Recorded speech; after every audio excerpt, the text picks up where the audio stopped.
In this video, we are going to discuss the linearity and the monotonicity of integration for a bounded measurable function. Okay, this theorem says that let f and g be a bounded measurable function on a set of finite measure G. A set of finite measure G. Then for any alpha and beta, we have to prove that the linearity of the integration, that is for any alpha and beta, integral over E alpha f plus beta g equal to alpha times integral of f over E plus beta times integral of g over E. And also if f is less than or equal to g, f is less than or equal to g on E, then integral of f over E is less than or equal to integral of g over E. This property is called the monotonicity of the integration. Okay, we have already proved that the linear combination of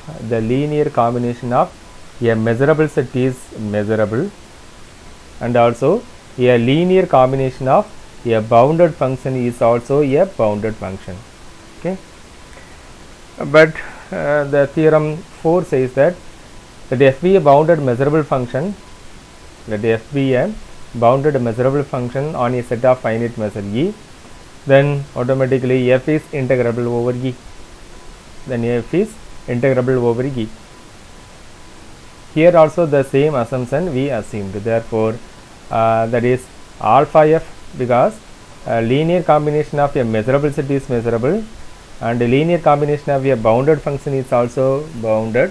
That is alpha f plus beta g is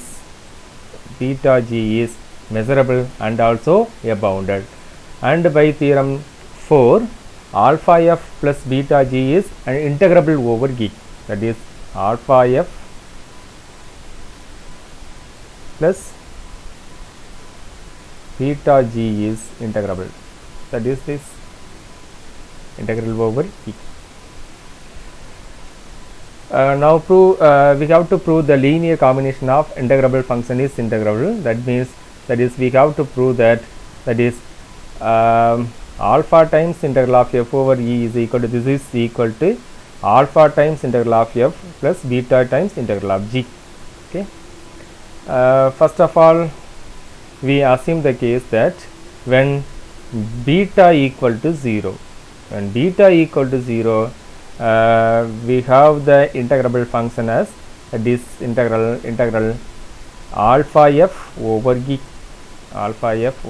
that is this becomes when beta equal to 0,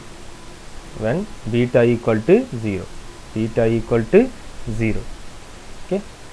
Therefore, we have to prove that the linear combination for alpha f, that is we have to prove that alpha into integral of alpha times integral of f. Okay. Before we are going to prove this case, first of all we assume that if psi is a simple function, then alpha psi is also a simple function. We already proved that. And conversely, if alpha is not equal to 0, alpha psi is a simple function, then automatically psi is also a simple function. And also we have established that the linearity of integration of a simple function,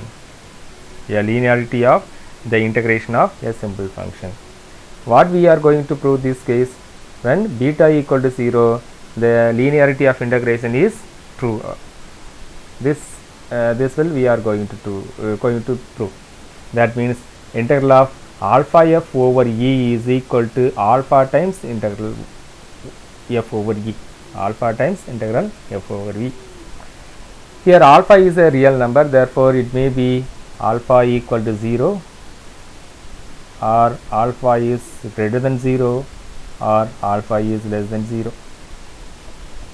First we assumed that we are going to prove when alpha is greater than 0. Therefore, let alpha is greater than 0. Since the Lebesgue integral is equal to the upper Lebesgue integral and the lower Lebesgue integral, here we assumed that the Lebesgue integral is equal to the upper Lebesgue integral, because when the function is the Lebesgue integral, then this is equal to, and this is equal to, when the Lebesgue integral is happen, that is upper Lebesgue integral and the lower Lebesgue integral are equal, then the integral is Lebesgue integral. In converse part, if a function is Lebesgue integral, then it is equal to the upper Lebesgue integral and the lower Lebesgue integral. Here we assumed only the upper Lebesgue integral is equal to the Lebesgue integral. Therefore, when alpha is greater than 0, then integral of alpha f over E is equal to infimum of psi alpha f is less than or equal to psi integral of psi over E. That is, we take an infimum of a simple function psi. Infimum of a simple function psi. This is equal to, by small adjustment, infimum is less than or equal, infimum of f is less than or equal to psi by alpha, and multiply and divided by alpha. Therefore, we get that integral over E psi by alpha into alpha. Here alpha is a real number, therefore we take out from this integration. Therefore, alpha times infimum of alpha times infimum of f is less than or equal to psi by alpha into integral over E into psi by alpha. We take this infimum, this integration becomes, we take this infimum, this integration becomes integral of f over V, integral of f over V. Therefore, alpha is the same as in the last step. Therefore, alpha times integral of f over V. Therefore, we have to prove, in this case we have proved beta equal to 0,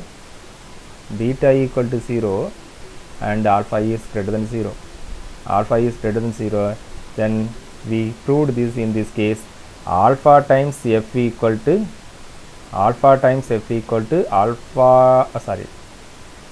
integral of alpha f equal to alpha times integral of f over E.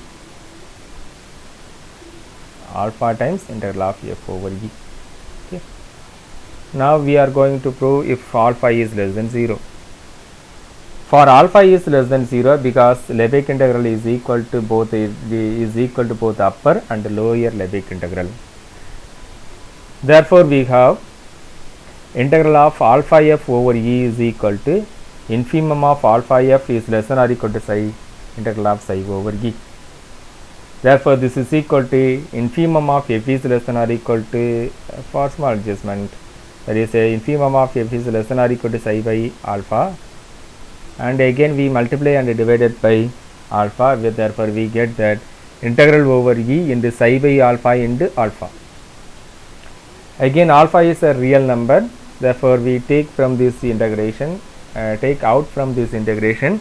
Therefore, this becomes alpha times integral of f is infimum of f is less than or equal to psi by alpha into integral of infimum of integral over E psi by alpha for f is less than or equal to psi by alpha.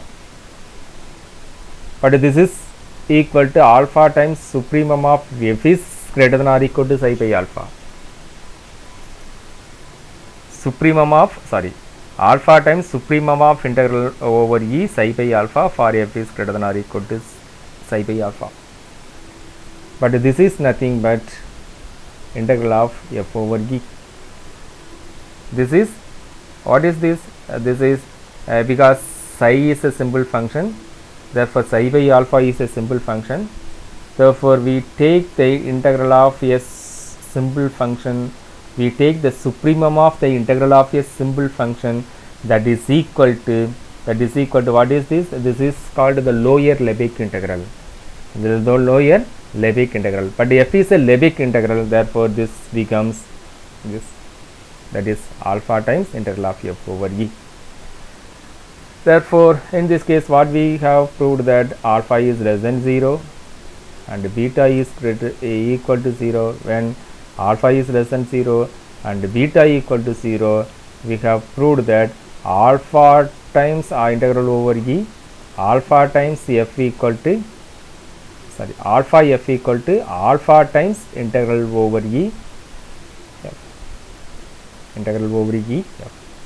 Therefore, we remains to prove that alpha and beta equal to 1, alpha and beta equal to 1. First of all, we take psi 1 and psi 2 be any two simple functions for which f is less than or equal to psi 1 and g is less than or equal to psi 2 on G. Then already we proved that linear combination of a simple function is again a simple function. Therefore, psi 1 plus psi 2 is also a simple function.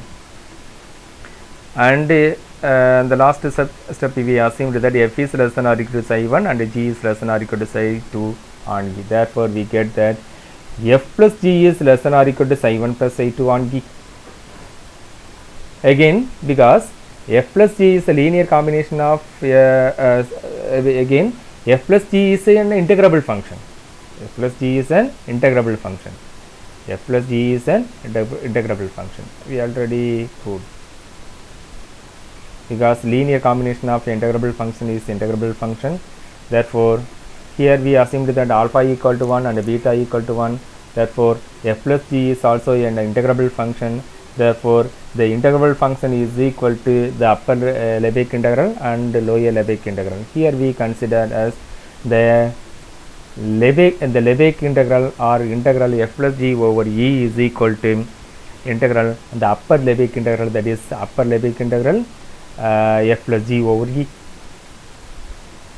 But which is less than or equal to, because what is the upper Lebesgue integral? We take the infimum of a simple function. We take an infimum of a simple functions. Therefore, which is less than or equal to, what is that? This is equal to the infimum of the simple functions psi 1 plus psi 2. Infimum of a simple functions psi 1 plus psi 2. Okay. For this is the upper Lebesgue integral, but this infimum of the simple function psi 1 plus psi 2 over E is less than or equal to any simple function psi 1 plus psi 2 over E. But again, we already proved that linear combination of a linearity of integration of a simple function, because that means the linear combination of a simple function is again a simple function. Therefore, this becomes, that is integral of psi 1 plus psi 2 over E is equal to integral of psi 1 over E plus integral psi 2 over E.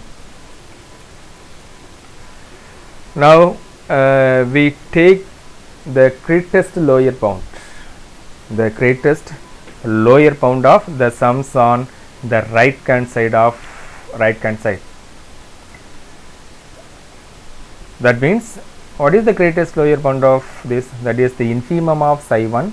Therefore, this becomes, therefore infimum of psi 1, this becomes integral of f over E. And we take an infimum of, or the greatest lower bound for the greatest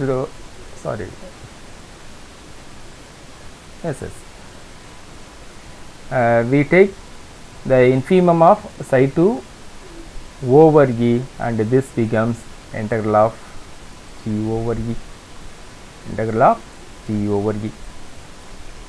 Therefore, this equation becomes integral f plus g over E is less than or equal to integral of f over E, because the infimum of the psi 1 is equal to f, and infimum of integral of integral of psi 2 over E is equal to integral of G over E.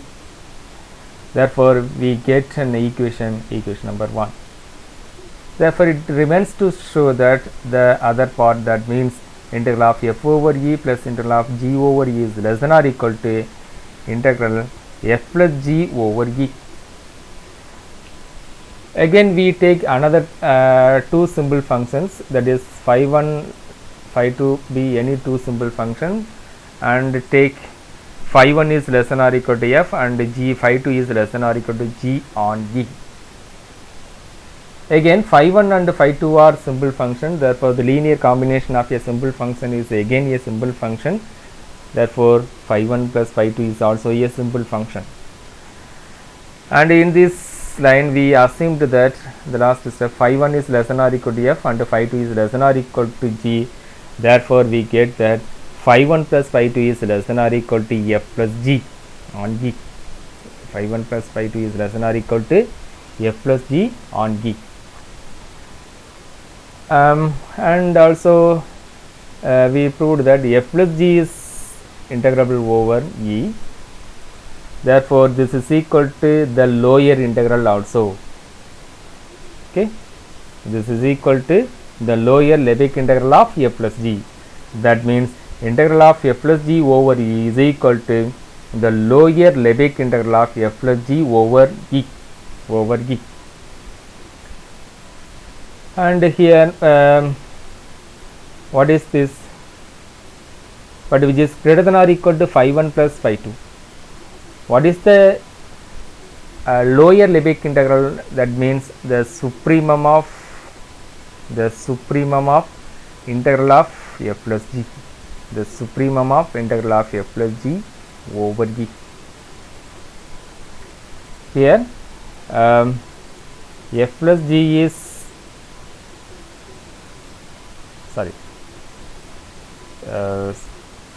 phi 1 plus phi 2, supremum of phi 1 plus phi 2 is less than or equal to supremum of phi 1 plus phi 2 is less than or equal to f plus g, that is supremum of integral of phi plus f plus g over e for phi 1 plus phi 2 is less than or equal to f plus g.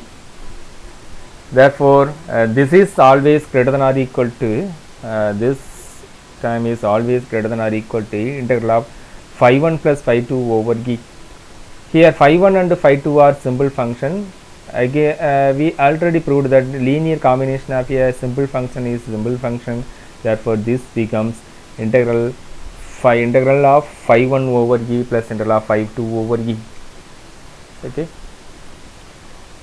and now we take the supremum of the function, that is least upper bound for the sums of the integral on the right hand side.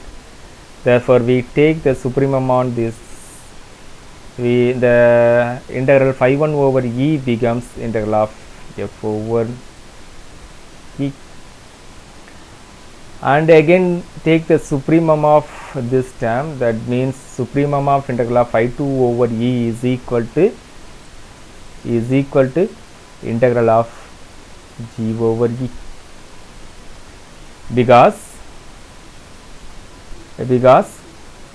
phi 1 is less than or equal to f, therefore supremum of integral of phi 1 is less than or equal to integral of f over e, and supremum of integral of phi 2 over e is less than or equal to integral of g over e. Okay, therefore this becomes therefore integral of phi 1 over e is equal to supremum of this value is equal to integral of f over e, and supremum of phi 2 over e is equal to integral of g over e. Therefore we get an equation number 2 as, that is integral of f plus g over e is greater than or equal to integral f over e plus integral g over e. Now we get a result from equation number 1 and 2. Integral of f plus g over e is equal to integral of f over e plus integral of g over b. Here we proved that for the case when alpha and beta equal to 1, we generalize this case, and that case is obvious for alpha integral of alpha f plus beta g, alpha f plus beta g is equal to alpha times integral of f plus beta times integral of g over e. So we remains to prove the linearity, the monotonicity property of the bounded measurable function. Okay. Here we assumed that f is less than or equal to g on e, and take h equal to g minus, and h is equal to g minus f, then clearly g minus f is greater than or equal to 0. G minus f is greater than or equal to 0. That means h is greater than or equal to 0. Okay, because we proved that the linearity of integration for a bounded function. Here we proved, last step we have proved. Therefore, integral of g minus f can be written as integral of g over e minus integral of f over e. But what is g minus f? That is equal to h. Therefore, this is equal to integral h over e.